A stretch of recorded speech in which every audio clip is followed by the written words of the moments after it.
Assalamualaikum warahmatullahi wabarakatuh. Saya Nurul Aini dengan NIM 200421291 akan mempresentasikan materi pertemuan ke-6 mata kuliah Sistem Hukum Indonesia. Sistem hukum di dunia. Yang pertama ada Anglo-Saxon. Sistem Anglo-Saxon adalah suatu sistem hukum yang didasarkan pada jurisprudensi, yaitu keputusan-keputusan hakim terdahulu yang kemudian menjadi dasar keputusan hakim-hakim selanjutnya. Sistem hukum Anglo-Saxon mulai berkembang di United Kingdom pada abad ke-11. Sistem hukum Anglo-Saxon berlaku di kawasan Amerika Serikat, Kanada, dan beberapa negara yang termasuk negara persemakmuran Inggris dan Australia.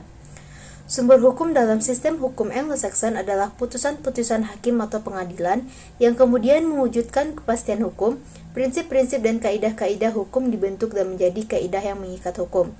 Dalam sistem hukum ini, peranan yang diberikan kepada seseorang hakim tidak hanya sebagai pihak yang bertugas menetapkan dan menafsirkan peraturan-peraturan hukum saja, tetapi hakim juga berperan besar dalam membentuk seluruh tata kehidupan dan menciptakan prinsip hukum-hukum yang baru. Sistem hukum Anglo-Saxon menganut doktrin The Doctrine of Precedent atau stare decisis. Doktrin ini berpendapat bahwa dalam memutuskan suatu perkara, seorang hakim harus mendasarkan putusannya pada prinsip hukum yang sudah ada berdasarkan putusan hakim lain dalam perkara jenis sebelumnya.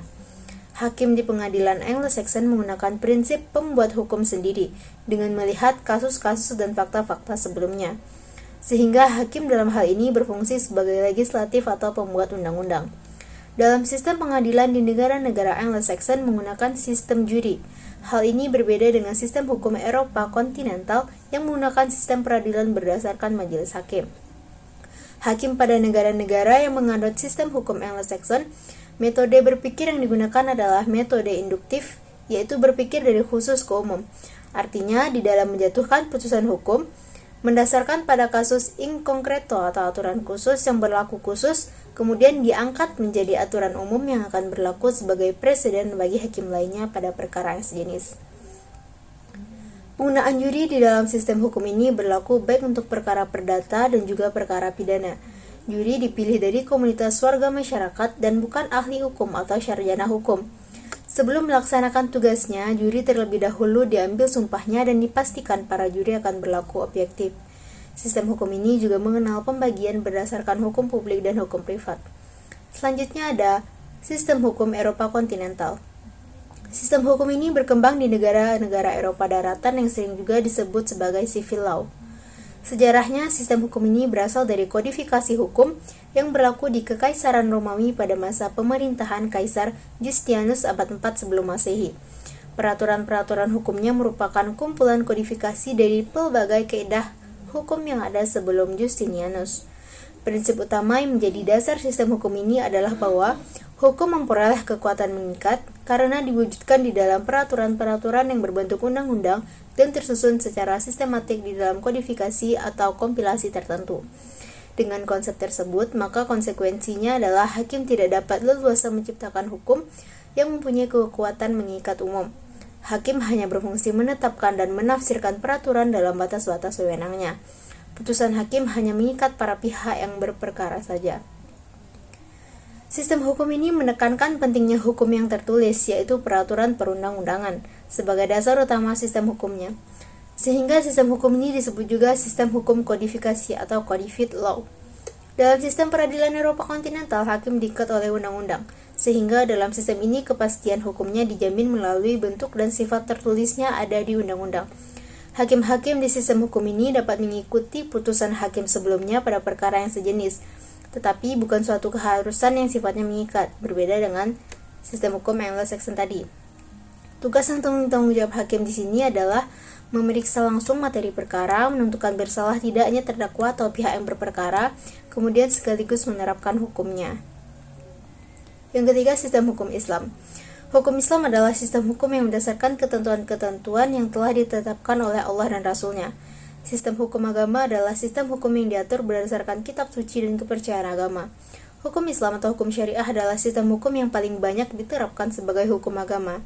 Ia mengatur kehidupan publik dan privat masyarakatnya. Lazimnya, hukum agama Islam kerap ditemukan di beberapa negara di benua Afrika, Timur Tengah, Asia Tengah, Asia Selatan, dan juga diterapkan di negara-negara dengan masyarakat mayoritas Muslim. Selanjutnya, sistem hukum campuran. Hukum campuran merujuk pada kombinasi berbagai elemen hukum legal yang telah dipaparkan di atas. Hukum campuran juga dikenal dengan sebutan hukum pluralistik. Ia menggabungkan beberapa sistem legal seperti hukum sipil, hukum adat, dan hukum agama. Hukum campuran kerap ditemukan di berbagai negara bekas jajahan yang selepas kemerdekaannya masih mempertahankan beberapa elemen hukum kolonial dan menyesuaikannya dengan konteks masyarakat saat itu. Beberapa sistem hukum campuran dapat ditemukan di negara bagian Louisiana yang menggabungkan antara hukum sipil dan common law. Demikian juga Afghanistan yang mencampurkan antara hukum sipil, hukum adat, dan aturan syariah. Selanjutnya, sistem hukum komunis. Komunisme merupakan suatu paham yang berfokus pada kepemilikan bersama atas alat-alat produksi seperti tanah, modal, tenaga kerja yang memiliki tujuan agar tercipta masyarakat yang makmur, sehingga masyarakat komunis tanpa kelas dan semua orang memiliki tingkatan yang sama. Suatu negara yang menganut ideologi komunis, setiap perusahaan, tanah, dan lainnya sebagainya tidak dapat diakui secara pribadi sebab seluruhnya adalah milik negara. Sehingga jika terjadi keuntungan atau kerugian akan ditanggung dan dirasakan oleh seluruh rakyat. Sistem hukum yang dianut di Indonesia.